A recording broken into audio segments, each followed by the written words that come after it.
Salve, friends and lovers. We are starting off with a little announcement.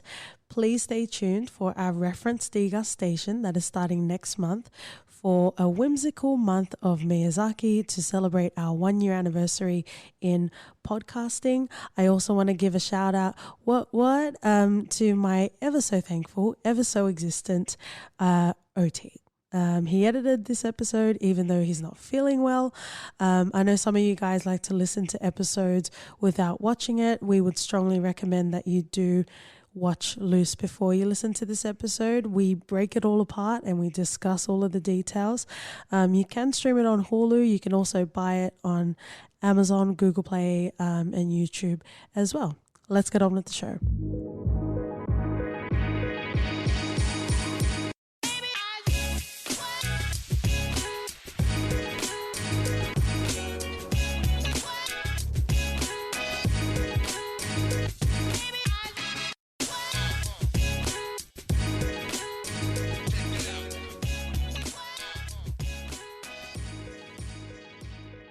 Hey friends and lovers, welcome back to For Your Reference. You got your host Katie and OT. And hold on to those fireworks because we are getting into a movie by some definitions today. Thank you so much for joining us. If you have watched this film, then you're most welcome to this episode. You're also most welcome if you haven't watched it, but we're all about spoilers around here. Mm-hmm.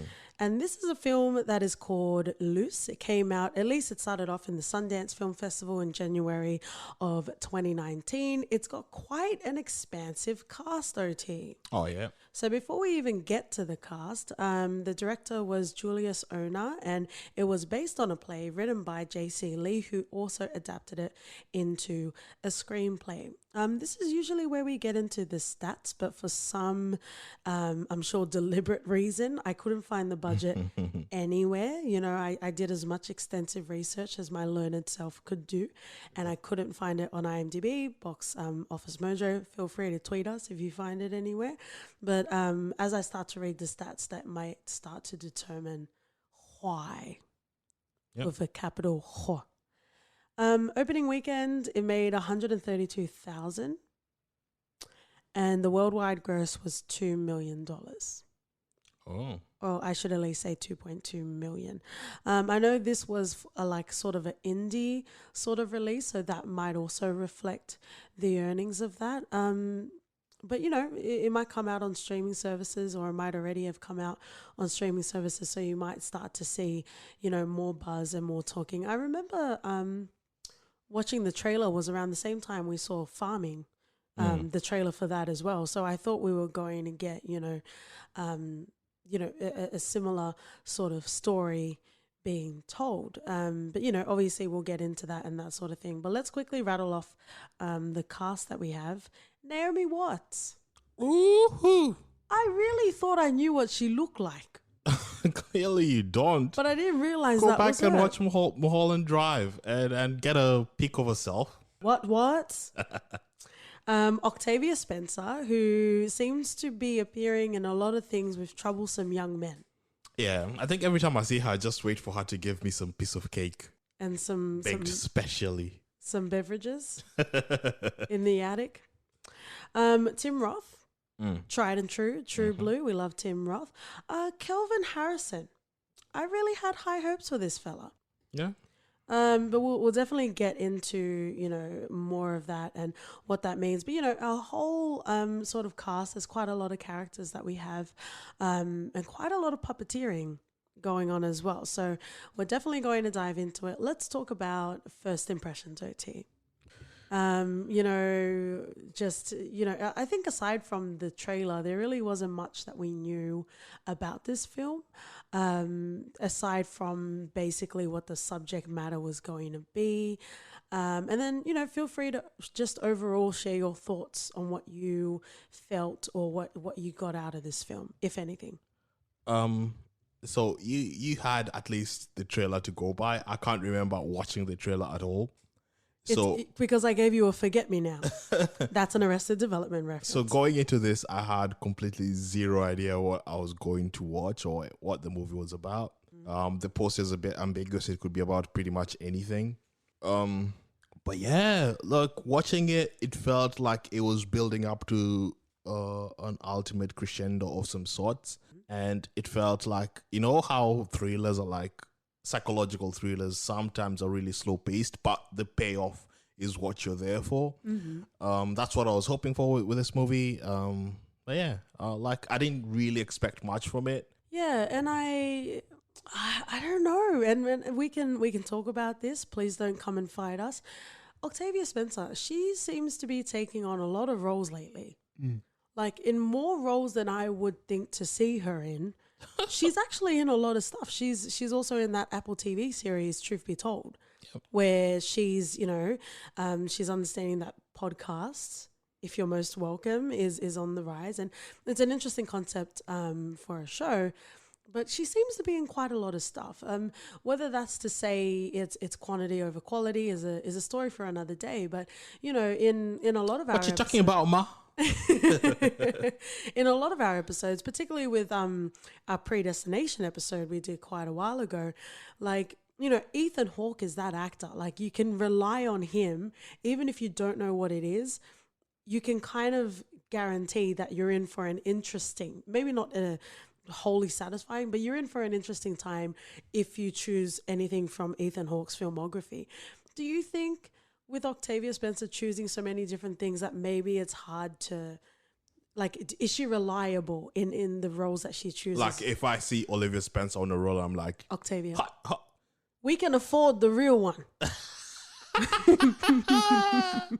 If I choose, if I see Octavia Spencer in a cast, and I'm like, hot doggy, this is gonna be a great one. Yeah, like, you know how, everyone loved Bruce Willis, but then it got to a point where he did Cop Out with Tracy Morgan. like sometimes it gets to a point where there are some actors that are more reliable when you pick anything from their filmography that you're going to at least have a good time. Yeah, I understand that, but I feel like for black actresses, it's like a different bar where the fact that you're getting movies is like cool, regardless of what caliber you're on. Do we just stop there? Because then we just get Tyler Perry, and we love you, Tyler Perry. But there's a reason why you retired those saggy titties, Yeah, by the end of the day, it's about that paper, and I don't blame her for chasing it. I love how you didn't really answer my question, but you're most welcome, OT. No, but she does have some. But I'm just saying she does have some drawing power, and if I do see Olivia Spencer, at least I know Octavia. I'll get. Where am I getting Olivia from? Olivia Pope? You think I'm Kerry Washington? No. Well, she does look like an Olivia, doesn't she? Anyway. Hey, man, I am not diving into this. I do not have the frame of reference to be allowed to do that. But every time I see Octavia Spencer, I know, regardless of whether the movie is going to be bad or good, she will give 100% top-notch performance. So if anything else, at least you get a good, solid performance from her. And if anything else, if you were to rely on OT to say, hey, does this dress look okay on me? Don't believe him, because he's too nice. And he'll never say, get your fat ass in a bigger dress. Like, he's just not that type of guy. But Octavia Spencer has star power. She has yeah, I'm not taking anything away from her, but I'm just saying there are some actors and there are some actresses where you can pretty much rely on the roles that they take on. There are some actors where you're just like, I might just skip this one. You know what I mean? Even though you like them as an actor, you might not necessarily want to watch everything they're in. Yeah, like Dwight Johnson right now. Like, I'm looking at The Rock, I'm like, nah, Again, mate, we can afford Dwayne The Rock Johnson. Oh, far out.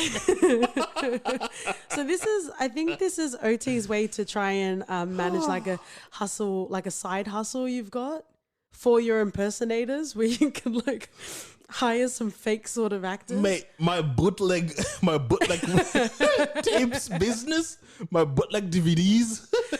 Three DVDs for $1. We used to have DVDs that held like 15 movies and shit. And the quality would be crap ass, but we watched that shit over and over again. So, Yeah, but then, even now you can't even handle 720. How far we have come, my love. How far we have come. And how far we have not come in regards to this movie. Because I just made a general statement in regards to Octavia Spencer, but Dwight Johnson came along as well. So let's go back to the first impressions of the film. We can get into more detail, but I was excited. We started off this film, it started off to be a very simple sort of premise, and as the film unfolded, we started to have more layers. There was more complexity. Yep. Even Luce's character, he says, I think like 2/3 of the way through the film, why am I either an angel or a demon? Why can't I be in between? Like, why is it just both extremes? Why is it one or the other? There are no in-betweens. No, You're but either that's what an angel or a demon. Like, you can't be... What world do you live in? This world? Okay, well, you're in for a world of pain. and this is not your intervention. So we're not going to be able to unpack all of those problematic morsels today. But essentially what I'm saying is it was thrilling. Like you said, it was like a thriller. It was very Gone Girl-esque as well because, it didn't even matter. Because I didn't even care if Mrs. Wilson or if Luce was the essential antagonist or the bad guy. I actually didn't care because I was so fascinated with the cat and mouse, the back and forth, the chess game that they had going on. And I literally, they had a scene where he went to go and see her because she summoned him, obviously. And she said, he was like, thank you so much for coming to his little debate mock trial sort of thing. And then they had a little discourse and, to gain the upper hand, Luce was like, what's your favorite holiday? And that was just a way to antagonize her and mention fireworks, right? So all throughout the scene, when you're switching cameras, you can see at the back, they've got like a little poster about the chess club.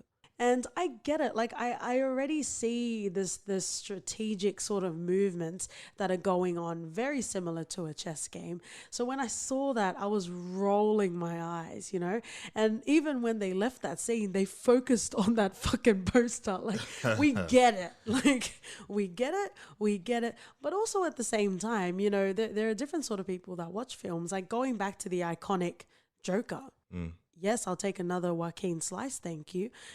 Some people were saying, and we're not going to spoil it if you still haven't seen it, but, a lot of people were saying, oh, this was so on the nose. Why did you have to reveal this? You illustrated it. You didn't have to reveal it. But then you also have people on the other hand that were like, I didn't get it. Spoon feed me, please, daddy. So I get it. So and that's just like a baby qualm. That doesn't get in the way of me enjoying or besmirching a particular movie. But it was thrilling, and I was really, like I said, I was really enjoying the cat and mouse and the chess sort of movements that were going out throughout the film. However, friends and lovers, that ending, what was that? And we can get into proper discussion, but just in general note, OT, how did you feel about it? I intentionally just left that out so that I don't get angry at the start of this podcast. But wow, if there was ever a disappointing movie on how it ended, this is it. This takes the cake, the icing, and the rum. Oh, the rum. Like, the wedding cakes where they put rum in so it can last longer and shit? Yeah. Those are literally the worst things ever. I'm yet to taste a good one. Yes, this movie is an equivalent of a wedding cake that's made with rum. The one that smells like feet? Yeah. Probably tastes like feet. Tastes like feet, smells like feet, everything feet-esque. It's pretty much a Quentin Tarantino Once Upon a Time in Hollywood shot. Yes, Queen. I was hoping you would make that reference. Bam. If you're not here for anything else, you're here for fucking references. Speaking of Once Upon a Time in Hollywood, we did veto that film in regards to talking about it because it made us so fucking angry. And, even OT, we were really enjoying this film and we were very, very excited to talk about it until that fucking ending. And I said, come on, like, we can't just cover things that we like. You know what I mean? Like, we need to try and stretch ourselves. And unless it makes us Archer rampage angry, then we should still record an episode on it. Yeah. Because we've watched it and there are actually, some morsels that we can taste along the way as well. But yeah, that bloody ending, I tell you, if anyone actually enjoyed that ending, feel free. Like, you know, I guess if you want to say spoiler, but it's universally accepted that, most people were not a fan of the way Sopranos ended, right? Because there literally wasn't any ending. No, but and that's how this film felt. Soprano took it farther in that you could be able to extrapolate yourself on how it ended, or just come up with theories. True. This gave us nothing. This didn't even give us that. Like, it was just Luce running towards the end. I'm like, what the fuck? Is he not gonna face anything? Is it just all swept under the rug? Is wasting 2 hours or whatever fucking long this was, watching it, just didn't matter at all. What's the payoff? Especially for a thriller, you have to have a payoff. Oh yes, we're building to something. We're building to something. That's what the basic genre is. If you're not going to deliver on that, then what the hell are you making? What are you trying to tell? What's the story? Because it has a lot of interesting themes in this. Yeah. Ones which we'll for sure get into, but that doesn't mean that you drop the ball. So you're good at foreplay, but let's get to penetration. Yeah, I want to get penetrated. Come on. You want to get penetrated? Yeah. I do say strap in or strap on. And again, that's just our Friday night. Right? For sure. But let's leave the ending because I think the temperature, rose a few degrees Celsius. Get onto the metric system. Is that metric? Yeah. Okay. Get onto the metric system, Americans. But yeah, let's leave the ending for a second. I just want to address some of the discussion points that they had before we even talk about Luce, because he is a whole bucket of animosity. Mm-hmm. Some cases deservedly so. Yeah. But let's try and actually unpack the themes that were introduced in this film. Mm-hmm. Because there was so much use of symbols in this film. I thought we were going to see them to fruition. Yeah. Well, we actually didn't. So we have Luce, and I don't think it's kind of like a Spartacus thing. I don't think we ever learnt what his real name was. No. And he probably doesn't remember either because of the trauma. I think he knows it. I think he knows his name. It's just that they didn't address it. It's more of just a Spartacus thing. Yeah. Not as good. Not as good, but... Rest in peace, Andy Whitfield. Please check out our... Rest in peace. Please check out our Spartacus episode. But it was, so essentially he's from Eritrea. And it was alluded that he was a child soldier. Yep. He also mentioned to Mrs. Wilson when she was trying to confront him after the mother didn't confront Luce. He was essentially trying to disarm her, saying, it is a bit scary that, someone that learned how to shoot a gun before learning how to drive a car, I can understand how you might have felt when I wrote that essay. Yeah. Right? So they're alluding to themes here. So, it's not just necessarily like black against white. It's also immigration, right? So you have, I think he was around 7 years old when he got adopted. Yeah. And 7 is a young age, but fucking hell, it seemed like he had gone through quite a lot. He had gone through quite a lot. As well.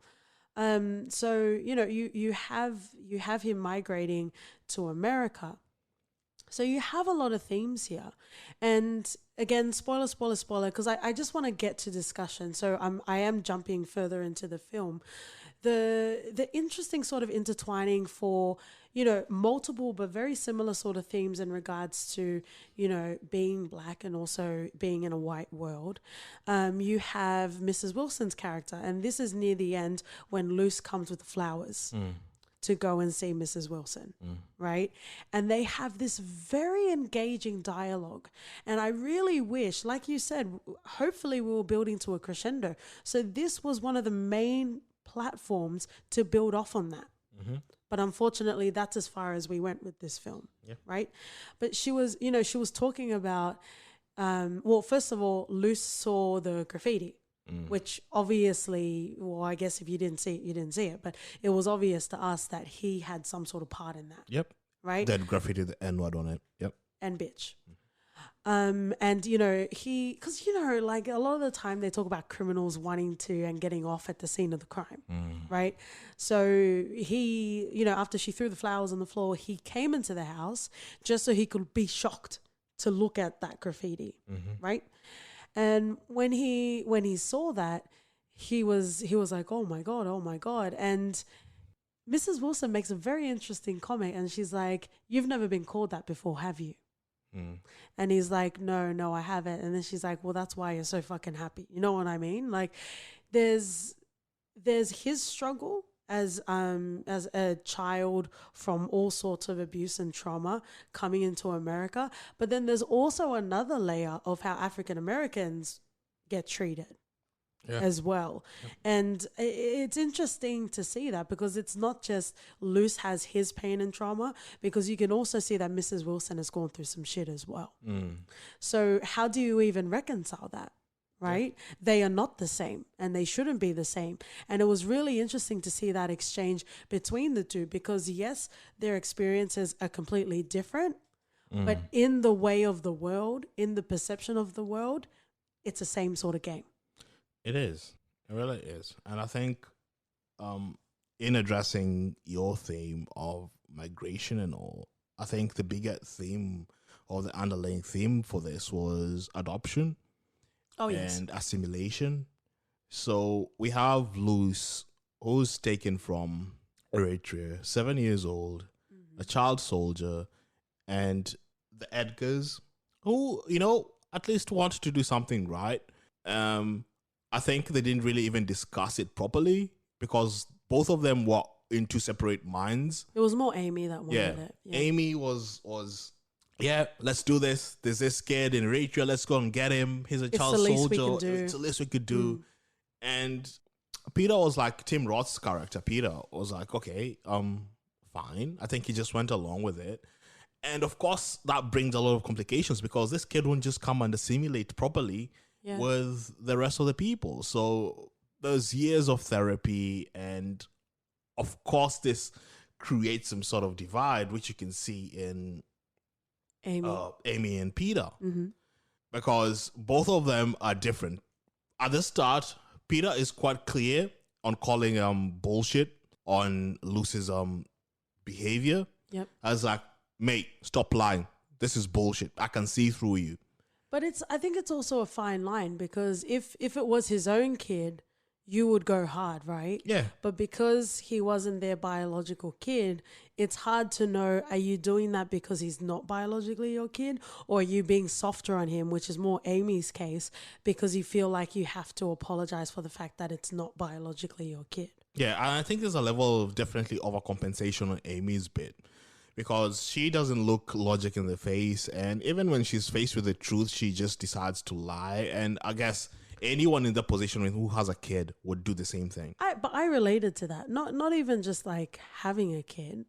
Like, sometimes there are truths that you're just not ready to face. And it was quite clear that Amy wasn't ready to face any of that. And even throughout watching this movie, you're like, it's right in her face. What is she doing? What is she doing? But it's not necessarily that.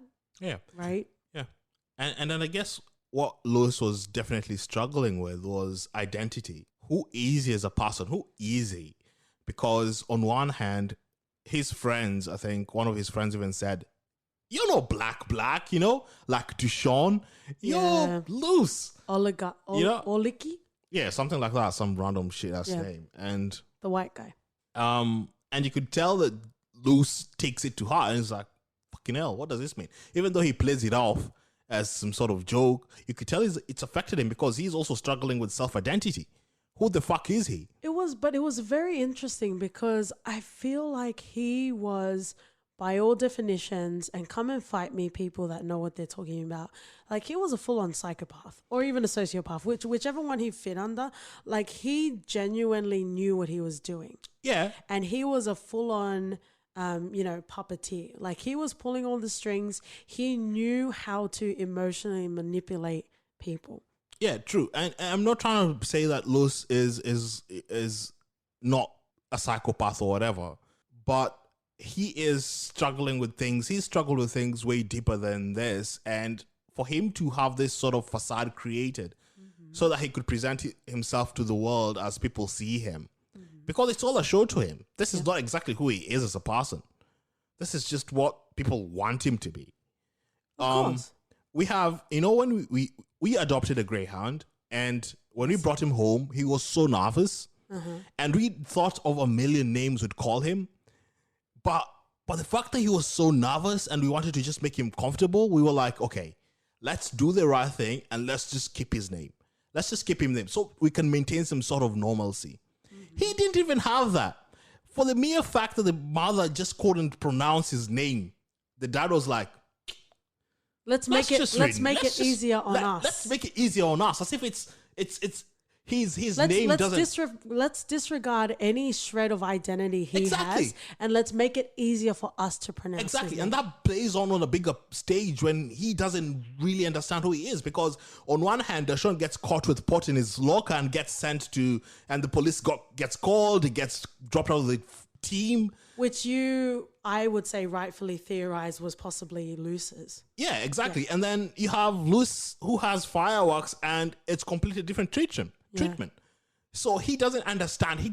He's like a blank canvas for himself in trying to identify who he is as a person, where he stands, and what exactly people expect. And when I was growing up, man, self-identity was pretty much everything. Yeah. And you really needed to know exactly who the fuck what you stood for, who you are. And that's the time you figure it out. And that's the time you try and explore your own way.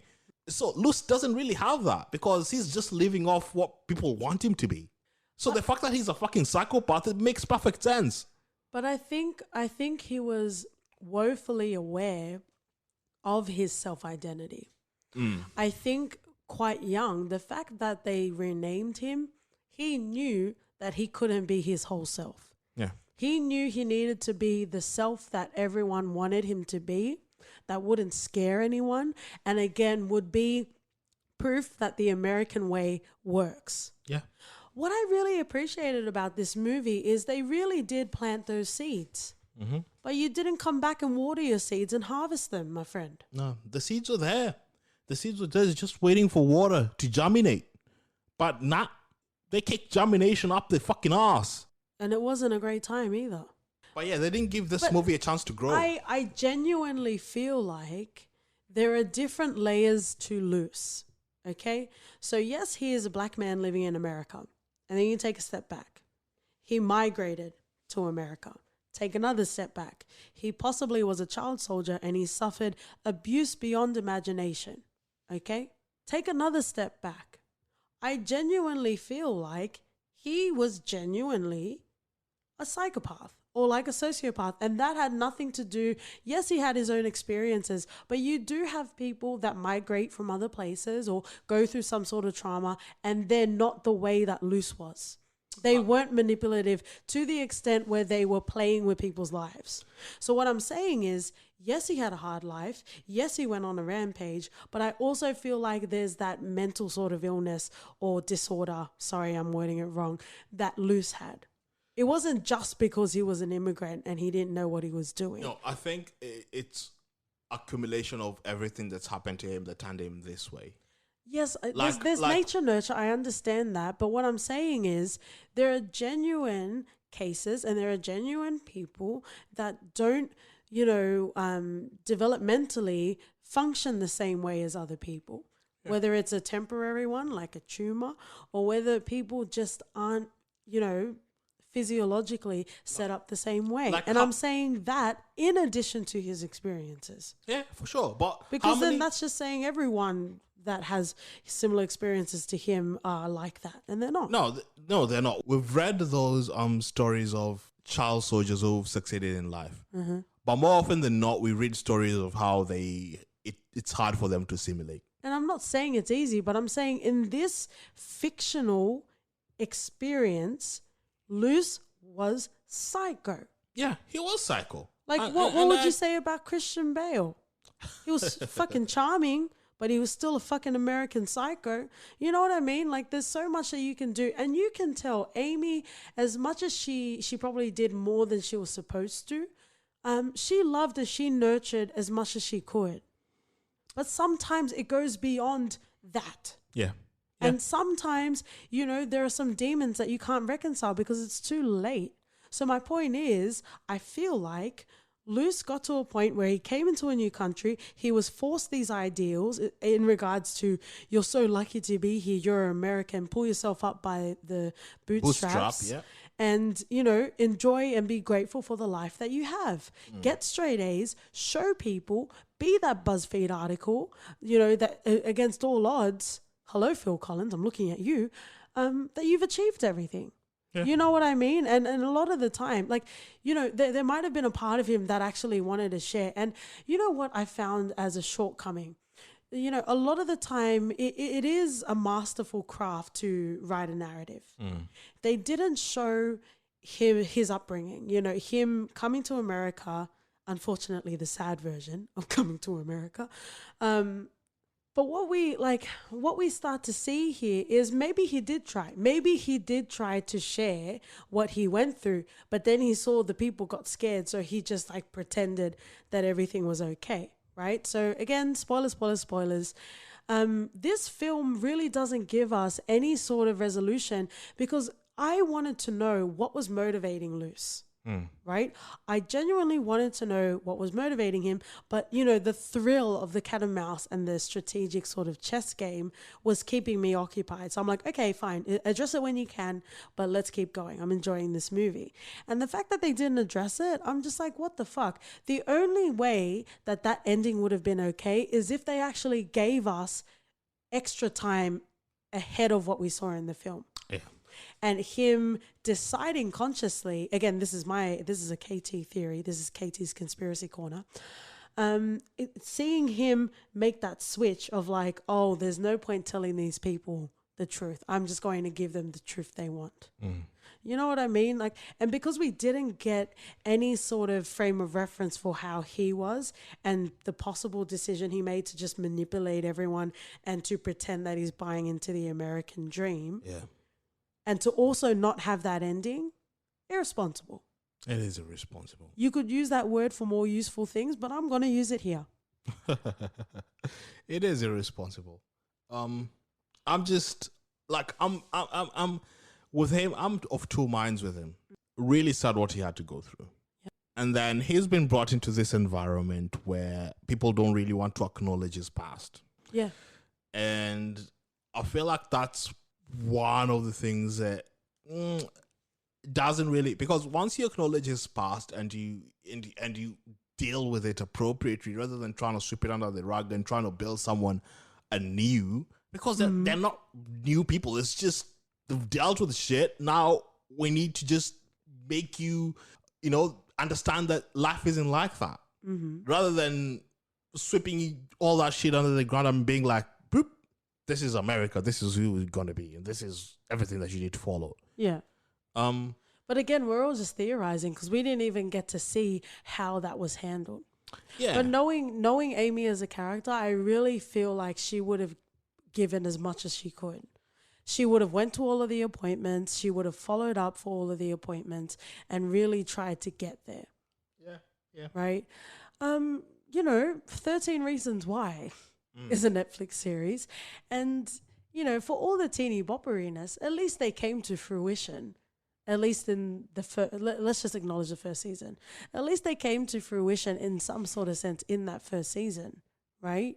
Yeah. Which we didn't even get in this film. And, maybe there were some executive decisions that were not across. Maybe there were some timing constraints that were not across. But come on, man. And again, this is as much as we have to work with in regards to this. So again, there's so much that, overall, I guess it depends on the sort of viewer you are, because when I watch something, I do have 100 questions, that I feel I want answered. Not necessarily need to be answered, but when you have foundational sort of questions, particularly in regards to the driving motivations of your protagonist, it gets in the way.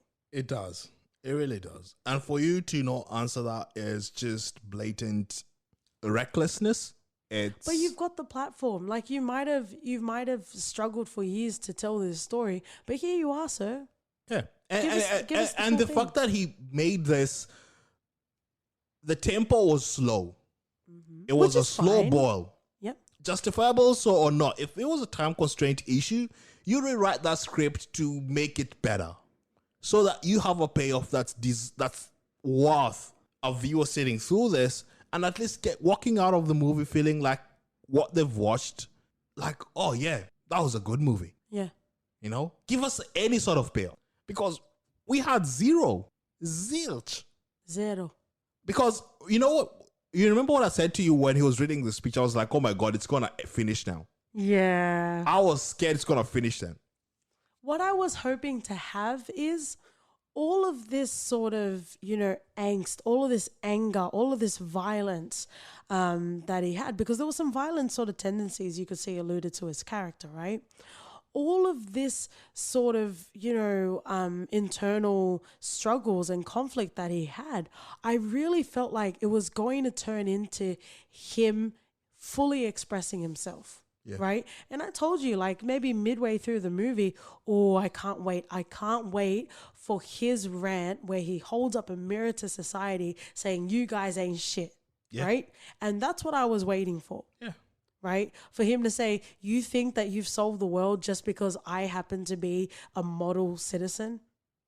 I'm the way that you want me to be, through sacrifice of all of my other friends. You know what I mean? And I was really hoping that we would have that in the speech. Yeah, me too. The final speech, rather. I really did. And, the aspects of this movie where we dealt with sexual assault, is him dealing with the girlfriend, I think the ex-girlfriend. Actually, yes, let's talk about this, Stephanie. Stephanie, Kim. Mm-hmm. And I was like, this guy was there, mate. There's no way this guy can play so innocent, to the fact that, because those seeds planted that Luce was there all along.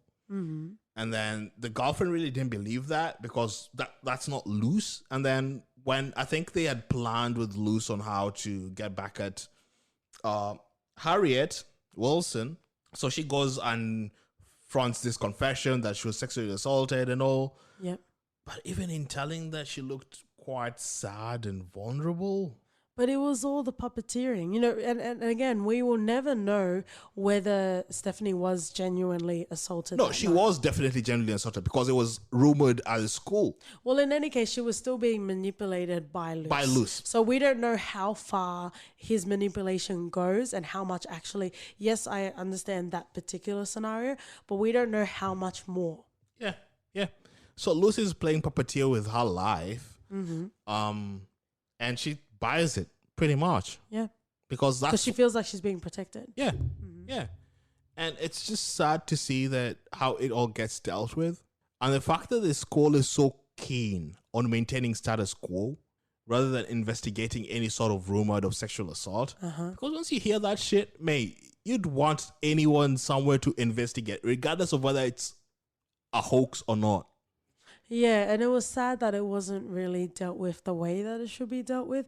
But essentially, that was used. You want to go back to the chess sort of analogy, right? She was used as a pawn, right? Luce was using her, the whole time. But then you also had him, in some way making Mrs. Wilson feel like she, Stephanie was her pawn. Yeah. Right? But she was like a double agent. The whole time. What did you think about, like, further on until the end of the film, where Amy, the mom, follows Luce to a little shed where he ends up fucking Stephanie? There's this weird moment where in the throes of her ecstasy, Stephanie sees Amy through the window. But she just continues. She just continues fucking. Interesting. Yeah. Any normal person would just jump out and be like, stop, there's someone outside, your mother is fucking staring at us. I think it's more to prove that Stephanie's been along on the journey the whole time. Yeah. I think that's more what the scene was portraying. And that's what I'm saying. Any normal person would have just been like, let's stop, someone outside, your mother's watching us. Yeah. And I think that's where the mother realized that she didn't really know Luce that well. But I think there were so many instances where, even when the fireworks disappeared, there were so many instances where Amy, if she wanted to, she could see it happening. Yeah. but she chose not to accept it. But I feel that's more on her reliance not to be a failure. She Yeah, didn't of want course. to have failed. Then she'd wasted all these years, you know? And Even though it's not wasting her years in trying to adopt someone who's gone through shit, she felt like my husband doesn't really want this, didn't really want this. I forced it on him or whatever. yeah. It cannot fail. And Yeah. I will put up airs, I'll create this facade, and it'll just be that. Yeah, and that actually points to a very interesting sort of dynamic, because whenever there's questioning about Luce, like Tim Roth's character just completely, goes straight for Luce, being like, what the fuck did you do? Right? But Amy's kind of like, oh no, like it's okay, everything's okay. And that just shows the dynamic of those two. Yeah. And it's weird. And, if you guys are opening and accepting, it was weird that they went to his ex's sip and see, which I'm assuming is like a baby shower. Yeah. Or some shit. I don't know how close everyone is with their exes to the point where you would go to, celebrate them having a baby. Yeah, that's a bit weird. But I think it just... But it was just to show more what he missed out on. But then, actually, no, there's a comment that he made that makes... It becomes more sharp now when you think of it in reflection. When, she's... Amy's talking about how she was able to get an interview at some university with the professor for Luce. And then you also have Peter, Tim Roth's character, talking about the sip and see. And Amy's like, are you prioritizing your ex's baby's sip and see over, Luce's thing?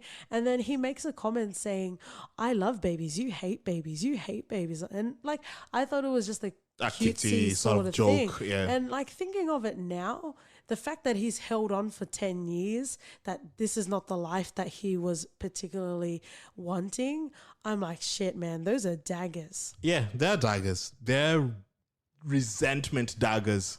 I guess but it's an interesting thing, because I feel like, a lot of the time we do come back to like relationship dynamics and that sort of thing. But if he wanted a child of his own from his own loins, then he should have explored that. Yeah.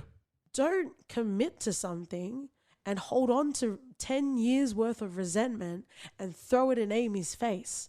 Yeah. Like, what the fuck is that shit? It's not fair. It's not Like, fair maybe you still love Amy. Maybe you love Amy more than you want a child, but then be all in. Well, sorry, not just a biological child, rather. Yeah. It's not fair. It's not fair to Amy. It's not fair to the relationship.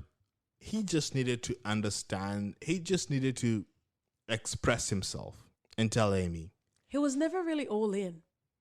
Yeah, because when all this shit was going down, he kept on throwing daggers he kept on saying shit like, we should have just had our own baby. We could have had a normal, safe family. We didn't have to be the symbol of political correctness. Yeah. We just had to be us with our little family. Showing that he wasn't really on board with this all along. Yeah. Oh, wow. But that's what I mean. There's so many, solid sort of dynamics that they have in this movie. And that's what makes it more disappointing, that it didn't really fully realize itself. Yeah. Speaking of, there's something that we haven't really touched on at all. I want to talk a bit about Mrs. Wilson and her sister Rosemary. Oh, yeah. So that was an interesting sort of introduction. It might have just been a way to further the narrative of how far Luce would go. But and you also made a comment about how easy it is to get people's information on Facebook. You can just go and type anything. Yeah, type anything and then bam, there it is. I think to disillusion yourself, to believe that you can hide everything and you still have some sort of smartphone, you're in denial. But there are some things you can do to protect yourself. But essentially, that was just a offhand comment in regards to the film.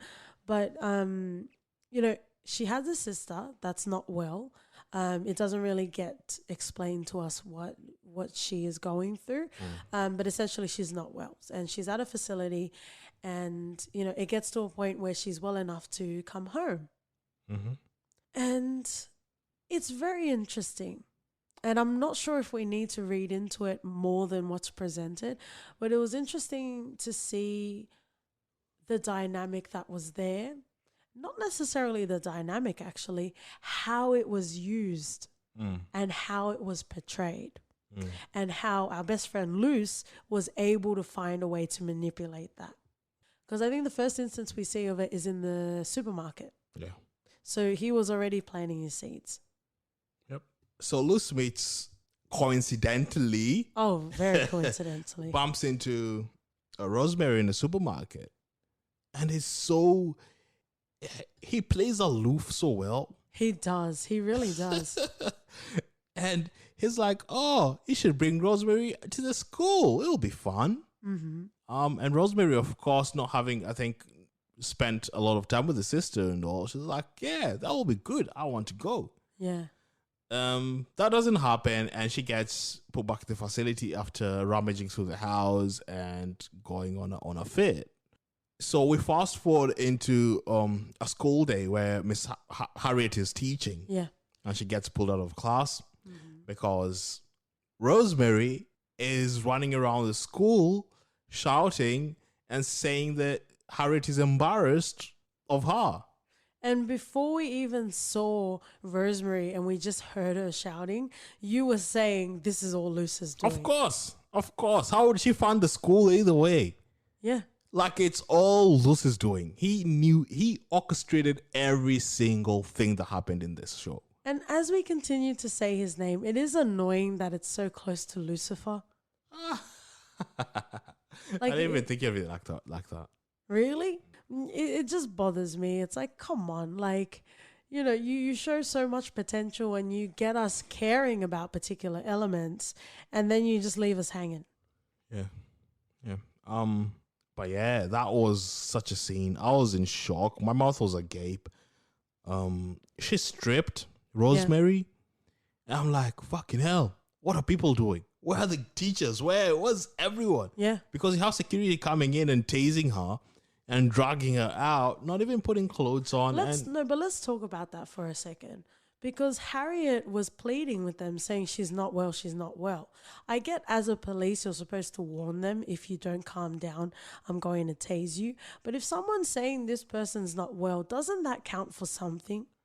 I think it does, but then again, you have to put in consideration the setting. This is happening in a school with underage children. She's naked. It's just... But then you also said while we were watching it, like saying that they have to like restrain her. But she's not like some massive man. Like, she's this tiny little woman. Yeah, that could get a hold of a knife and stab someone, and then what? I don't know. I feel like it was unnecessarily heavy-handed. When you're dealing with kids, you just don't take risks regardless, because you really don't know what people are capable of.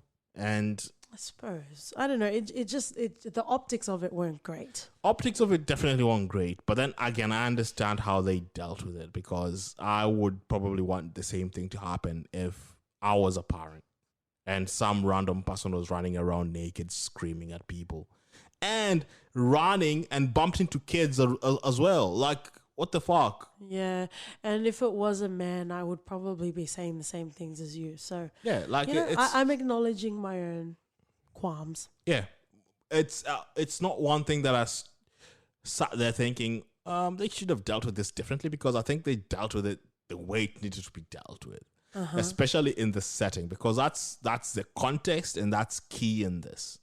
Yeah, but Luce had a very innate ability just to manipulate, just because. Yeah, like, he probably didn't even have a reason to. Yeah.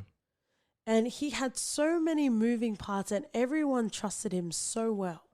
He was fully integrated into society. He knew exactly what he was doing, and he got everything out of everyone that he ever needed. Yeah. And it's Luce. Who wouldn't believe Luce? He's the best student ever.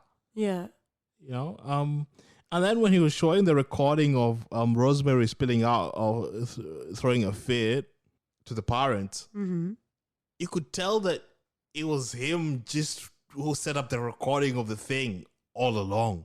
Oh, yes. And you could see Amy's face just change when, she realized it. It's just so fucking disappointing, man, because, as we were watching this, like in the first third of the film, I was like, oh, this is as thrilling as like a Cumberbatch Moriarty, sort of situation. But man, it turned into Mycroft by the end of it. Kind of spoiler if you know what we're talking about, but if you don't, that's fine as well. But I was really thrilled by the way the story was being set up. But it was just being set up for nothing, and that's what's painful about this. But it was like, because we live in a day where everyone loves true crime, right? It's all about whether it's real true crime or whether it's like fictional depictions and that sort of thing. So I don't have a lot of hesitation in saying that I enjoyed watching Luce wreak havoc, essentially.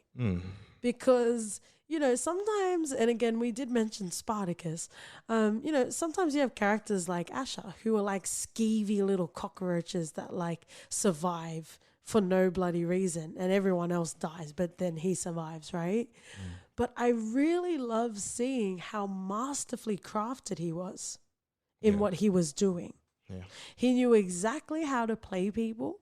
He knew how to present things a particular way so that he could weasel out of that or pivot out of that situation.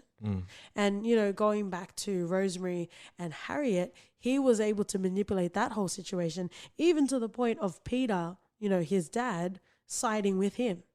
Yeah. He's a master manipulator. He's read people. He knows exactly what to say to them. Even when the mother was starting to doubt her or maybe even possibly give up on him, he was like, Mom? Oh my God, because he kept saying Amy pretty much the whole movie. Yeah, he called her Amy throughout the whole movie. Up until when the mother was trying to, maybe I've done enough. Maybe I need to do something else. This is where you used to hide our Christmas gifts, right, Mom? Ah, bloody hell. He's so manipulative. And, I was content. I was happy watching this movie up until the end, and then it just changed the whole picture for the movie once I saw it. Like, sometimes you're able to separate the ending from the movie, but in this, it just made me think that they didn't have anything else. I've seen fucking Lifetime movies that have better endings than this. Hallmark do such a good job creating some really nice movies as well. The 30 Rock subplot with Edie Falco getting shot by the neighbor's dog, that had more of a resolution than this movie. And it's like, we're disappointed because of what was laid out for us. It's not like it was shit from the start and we knew we weren't going to get a good movie. It presented itself as something very interesting with so many layers. Even all of the characters had multiple facets to them. But what we ended up getting wasn't that. It wasn't complicated. It wasn't simple. It just wasn't that. Yeah. It just tarnished the movie for me. And I was eager to see how this would play out. I was eager to either see some sort of comeuppance or Luce just going to a different level altogether. And we got neither. I just don't know. Like, yes, it's been adopted from a play. Yeah. But surely the play didn't end like that. Surely not. And that's literally where Rotten Tomatoes, the and term even if came it from. did, you as a screenwriter, you have the responsibility to adapt it, to make it better. Yeah. You shouldn't just be constrained to something else that someone did. And if that's the ending that sucked, then do something else. Right? And it's like creative that's freedom. Isn't that what people cry for all the time? Right? This was also distributed by a company called Neon. They did collaborate together with Blumhouse, not necessarily in this movie, but just to give a bit of a tasting of what Neon has done. I think the most notable one that I found in the list was I, Tonya. I, Tonya was great. Yeah. Why aren't we talking about that? We're talking about this movie. But you have smaller sort of production houses and, Blumhouse is that's 4 chef kisses, including my toes, if you're nasty. Blumhouse has a very, very effective model of allowing creatives, a small sort of budget and being able to deliver astronomical payoff. So, there's no excuse, like whether you're a massive like Paramount or if you're like Blumhouse. Yeah. You know what I mean? Like there are ways that you can tell your story, no matter how hard or no matter how easy it is to convey it. True. I don't know how to finish this episode, and I feel like that is true to this film. If we just pressed stop recording now, We just stopped. I think that's what pretty much what the directors did in this. Were you at the point of climax? Well, so were we. and just end it, and it's done.